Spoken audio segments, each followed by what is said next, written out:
dakika 35. Waloso na litmus paper ma bende duond buche bende nitiere godo nikech ma emiwacho ni en litmus paper testing duond buche mano motelo ne yiero maduong' e higa mar 2027. Higa mar 2027 en mana matin ne higni ariyo kendo nyaka rom gajwang'. Ajo waloso ne kotenre kod litmus paper ma bende duond buche nitiere godo nikech nyaka sani king'iyo kata mana kwan duond buche ma bende nitiere pacho ka gin mana maheo 100. Gwenge bago makaluo wang'e ni mbi ODM nitiere godo. Kata kamano UDA gi mamoko bende osebedo ka donje iye. Well, aparo ni en gima ni kare.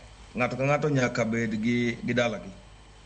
Wan kaka oganda luo, adwa ni mondo mi awach ni wan gi mor mar siro kendo chung kod chama moro motego nikech kionge kod aluta moro nyalo luongi nyinge moko mathoth kata king'eyo oganda luo nigi tim moro ma luongo ji nyinge mopogore opogore.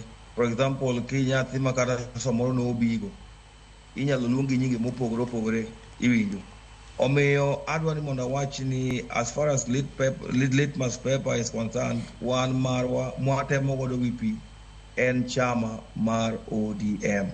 Mane litmus paper marwa, mane dalawa, mane duondwa, mane bende gima wasiro, mane bende gima agenda wa, to mane bende gima duong' mondo awachi ni osebedo kotelo ne chiwo dongruok maro nikech ka ok chama marwa mar ODM to gik mathoth ma wan godo kawuono gi aparo ni dok wayudo nikech ing'eni nyaka ibed kod bargaining power, to bargaining power marwa nyaka bed mana chama marwa ni. Koro an amor mar mondo mi awach ni wan kod thuolo makare, wan kod thuolo mar chiwo duondwa kendo wachiw dongruok, wasud weche magwa mosebedo kwadwaro motenore kod dongruok mana kokalo kuom yore mag chama nikech chama ema kosemiyowa duong'. To koro wan yudo ofise mwadwa duong', wayudo kombe madwa many, wayudo kaka dwa konyre. Erokamano ahinya. To wach machielo ma bende aneno kod mana ka thoth